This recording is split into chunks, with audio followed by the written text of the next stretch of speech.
जैसा कि हम सभी अवगत हैं, इस बार का जो हमारा त्रिस्तरीय पंचायत सामान्य निर्वाचन 2021 है वो मतपेटिका और मतपत्रों के माध्यम से संपादित होना है।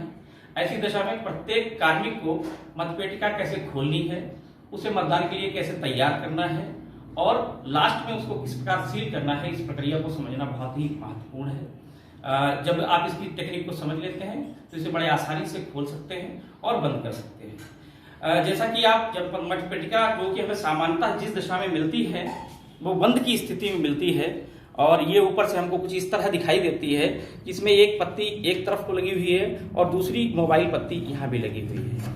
ये पत्ती भी मोबाइल है, परंतु अभी ये फिक्स दशा में है। इस पत्ती को जब हम हटाते हैं तो हमें यहाँ पर एक होल, एक छिद्र मिलता है और इस छिद्र में हम अपनी जो सबसे लंबी उंगली है इसको इंसर्ट करते हैं तो हमें एक पत्ती मिलती है जो कि बड़े आसानी से मिल जाती है। इस पत्ती को हम अपनी ओर खींचते हैं और जैसे ये खींचते हैं तो ये लीवर मोबाइल हो जाता है। इस लीवर को अब हम पूरा एंटी क्लॉकवाइज, घड़ी से उल्टी दशा में पूरा 180 डिग्री हम घुमा देते हैं तो ये फिर से एक बार फिक्स हो जाता है। अब ये वापस तो आ सकता है परंतु अभी और एंटी क्लॉकवाइज अभी नहीं घूम रहा है। ध्यान रखें कि इसको खींचने के बाद पूरा 180 डिग्री, तो यहाँ जो हमारा वोटिंग वाला स्लिट है, जो एक छिद्र है, वो खुल जाता है, जिससे हमें पूरे दिन अपनी वोटिंग करानी होती है।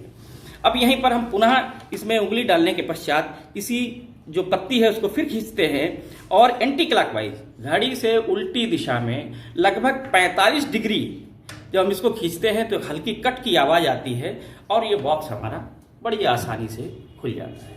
यहाँ पर मैं पुनः आपको दिखाना चाहूंगा, ये जो छिद्र था, इस छिद्र से हम इस वाली पत्ती को खींचते हैं। इस पत्ती जो कि इस लीवर में फंस जाती है, इसका मूवमेंट रोक देती है। इसको जब हम खींचते हैं तो हम इसे बड़े आसानी से घुमा सकते हैं।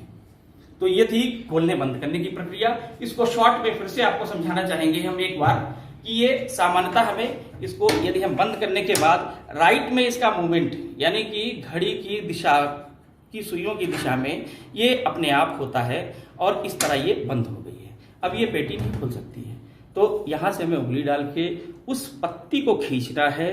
खींचने के बाद एंटी क्लॉकवाइज, घड़ी से उल्टी दिशा में पहले हमें पूरा 180 डिग्री, फिर ये पुनः नहीं खुल सकती अभी।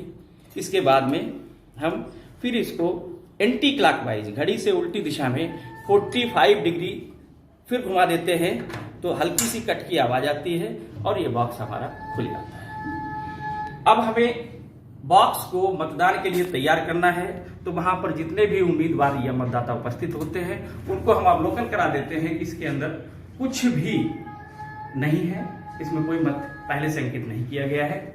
तो सबसे पहले जब हम इसे तैयार करते हैं तो ये पता लिखा हुआ टैग, जो कि ऊपर वाला टैग जो एक हैंडल में मारा जाता है और एक अंदर, ये दोनों समान होने चाहिए, एक ही मध्य स्थल के होंगे, इसको हम इसके अंदर डाल देते हैं। इसके बाद में हम पेपर स्ट्रिप, ये पेपर स्ट्रिप, इसके ऊपर एक विशेष नंबर अंकित होता है, इसका नंबर हम सभी को वहां पर नोट भी करा देते हैं। इसके अलावा जो हमारे उम्मीदवार हैं या उनके अधिकर्ता हैं जो कि इसका क्रमांक नोट करना चाहते हैं, साथ ही इसके ऊपर हस्ताक्षर अंकित करना चाहते हैं, तो पीठासीन अधिकारी के अलावा वो लोग भी अपना हस्ताक्षर इसके ऊपर अंकित करते हैं। अंकित करने के पश्चात इसको हम इस छिद्र को सील करने के लिए इसको हम प्रयोग करते हैं और इसमें हम नीचे हल्का सा हाथ का सहारा लेते हैं तो ये बड़ी आसानी से हम बीच के जो खांचे हैं उनमें उसको फंसाने के बाद पुनः इस तरह से एक तरफ को और बड़ी आसानी से इसी तरह दूसरी ओर को इसे हम डाल देते हैं और डालने के बाद ऊपर की तरफ से हम ये देख लेते हैं कि इसका जो क्रमांक था वो हमें यहाँ से दिखना चाहिए। तो ये क्रमांक इस तरफ से जब दिखने लगता है, इसके बाद हम चूंकि ये बहुत ही पतली होती है, डेलिकेट होती है, इसलिए एक दफ्ती का हल्का सा पतला सा टुकड़ा जो कि हमको पहले से दिया जाता है या दफ्ती जो हमारे पास होती है उससे काट लेते हैं। यहाँ पर थोड़ा सा गोंद लगाते हैं और गोंद लगाने के बाद इसको इंसर्ट करके और रोक देते हैं।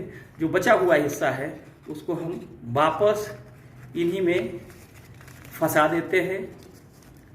ये चूंकि गोंद से फिक्स हो गया होता है और फंसाने के बाद ये वाला भी इसमें वापस फंसाते हुए और हम इसके सिरों पर हल्की सी सील वैक्स एंड सील की सहायता से हम इसको रोक देते हैं। तो ये हो गई हमारी पूरी सीलिंग की प्रक्रिया। जैसे ही हमारी सीलिंग की प्रक्रिया पूरी हो जाती है तो अब हम इस बॉक्स को बंद कर सकते हैं। ये बॉक्स आसानी से बंद हो गया। जैसे ही ये 45 डिग्री वाला एंगल हम यहाँ से हटाते हैं, उसके बाद में ये बॉक्स बिना इस सील को नष्ट किए नहीं खोला जा सकता है।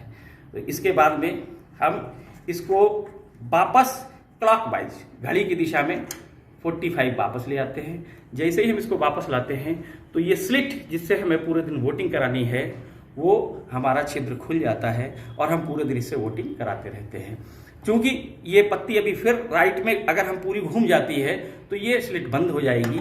इसको और इस सील को सुरक्षित रखने के लिए इस पत्ती को वापस अपनी दशा में लाते हुए एक पतले तार का टुकड़ा लेकर और जो कि हमें पहले से दिए जाते हैं इसमें डालते हुए और इसको हम बड़ी अच्छी तरह से बांध देते हैं और पूरे दिन हमारी मतदान प्रक्रिया इस तरह से संपादित होती रहती है। अंत में जब हमें बॉक्स सील करना होता है तो बहुत छोटी प्रक्रिया रह जाती है कि इस तार के टुकड़े को हम खोलते हैं और आसानी से बाहर निकालते हुए इस लीवर को इधर घुमाते हुए और इस पत्ती को पूरा क्लॉकवाइज 180 घुमाते हैं तो स्लिट हमारा पूरी तरह से बंद हो जाता है। अब इस बॉक्स को बिना इस सील को नष्ट किए बिल्कुल भी इसे खोला नहीं जा सकता है। पुनः इन दोनों सिरों को पास में लाते हुए तार की सहायता से हम बांधते हैं। इसके अतिरिक्त एक जो हमने टैग पते वाला तैयार किया है उस पते को के टैग को हम इसके अंदर डालते हैं और डालने के बाद इसमें गांठें लगाते हुए और इसके सिरों को हम वैक्स और सील की सहायता से इसकी सिरों को हम सील कर देते हैं। धन्यवाद।